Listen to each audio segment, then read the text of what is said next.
वो ख़त्म हो जाएगा। वजीफ़ा यही जारी रहेगा, लेकिन हिसार एक दफ़ा करते हैं, 2 दफ़ा नहीं बताया होगा। हिसार एक ही दफ़ा करते हैं 24 आवर्स में। अच्छा मैं हाँ, मैंने एक बड़ी बॉटल में करती हूँ और वो फिर मैं रात को भी कर देती हूँ चारों कोनों पे और रात को नहीं, सुबह भी नहीं, कर नहीं, नहीं, नहीं, देती हूँ, सिर्फ़ रात ये को मैं कर कर लें सकती हूँ? या दिन में एक दफ़ा कर लें, 2 दफ़ा ना करें हिसार।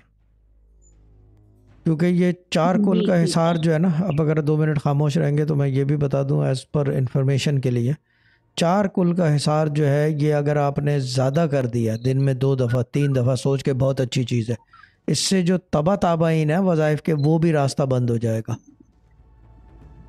जो तबा ताबाइन है हाँ, उनका हाँ। भी रास्ता बंद हो जाएगा, यानी कि सूरह नास में जिन्न और इंस का है, जिन से मतलब वहाँ पे जिन्नात नहीं है, जिन्न और इंस का मतलब रूहानियत में वहाँ पे ये समझा जाता है कि तमाम मखलूक जो नज़र नहीं आती गैबी मखलूक है, क्योंकि जिन्नात जो है ज़ाहिर भी हो जाते हैं और जी, गैब भी रहते हैं, यानी कि ज़ाहिर नहीं होते, तो वो सब बंद हो जाएंगे, तो बरकत चली जाएगी इससे।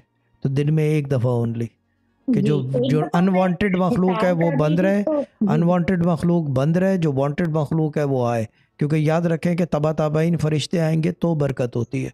जिस घर के अंदर गलत काम होते हैं, लड़ाई झगड़ा शोर शराबा और गैर शरई काम, वहाँ पे बरकत नहीं होती। बावर्ची खाने में भी बरकत नहीं होती। हुँ, ये चीज़ है, या तो ये कि मल्टी मिलियनर हो तो एक डिफरेंट चीज़ है। ये चीज़ है, बाखुदा दीवाना बाश बाशरीयत होशियार, जी, अल्लाह की राह में पागल हो जा जी, मगर जज़ा शरीयत